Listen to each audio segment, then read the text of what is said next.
साथियों नमस्कार, जय हिंद, जोहार। कभी नहीं करेंगे वो कभी मत करना, इतना समझ लेना।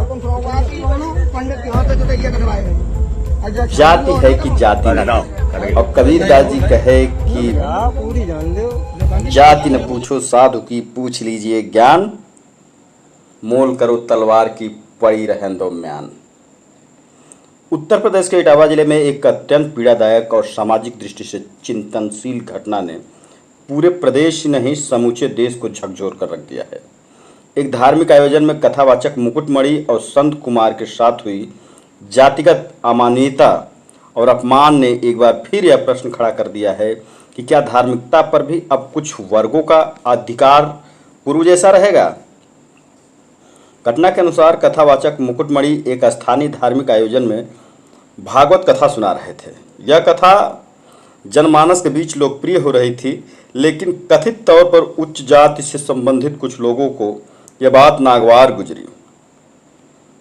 एक शूद्र कथावाचक भगवान, धर्म और गीता पर व्याख्यान देगा। स्थिति उस समय शर्मनाक हो गई जब मुकुटमणि को कथावाचक मंच से उतार कर न केवल अपमानित किया गया, बल्कि उन्हें यजमान महिला के पैरों में नाक रगड़ने पर मजबूर किया गया।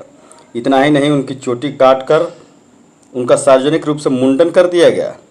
उनके साथ मौजूद संत कुमार को भी मानसिक रूप से उत्पीड़न का सामना करना पड़ा, लात घूसों का भी सामना करना पड़ा और मुंडन भी हुआ, चोटी काट ली गई।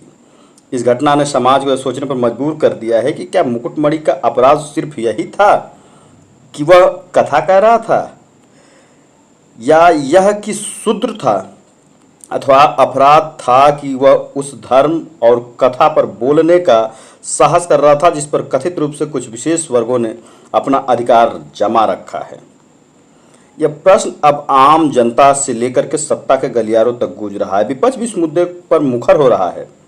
उत्तर प्रदेश के पूर्व मुख्यमंत्री और समाजवादी पार्टी के राष्ट्रीय अध्यक्ष अखिलेश यादव ने 24 जून को सपा कार्यालय में मुकुटमणि और संत कुमार से भेंट की।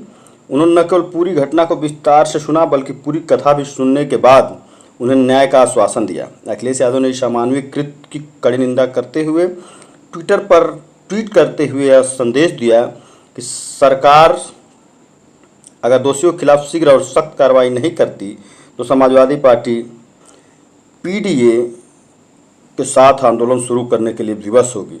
उन्होंने कहा, यह केवल मुकुटमणि का नहीं बल्कि उस हर व्यक्ति का अपमान है जो ज्ञान और धर्म का समान अधिकार की उम्मीद रखता है। यह घटना जाति श्रेष्ठता के उस सड़े गले सोच की प्रतीक है जिसे अब खत्म करने की आवश्यकता है। सवाल अब सिर्फ मुकुटमणि की गरिमा का नहीं बल्कि उस संविधान की आत्मा का भी है जो सभी को समानता का अधिकार देती है। सत्ता पक्ष की चुप्पी और तथाकथित बुद्धिजीवों की निष्क्रियता भी अब कटघरे में है। क्या अब कथा कहने से पहले जाति प्रमाण पत्र दिखाना होगा? अब यह प्रश्न प्रदेश के हर संवेदनशील नागरिक के हृदय में गूंज रहा है। जय हिंद।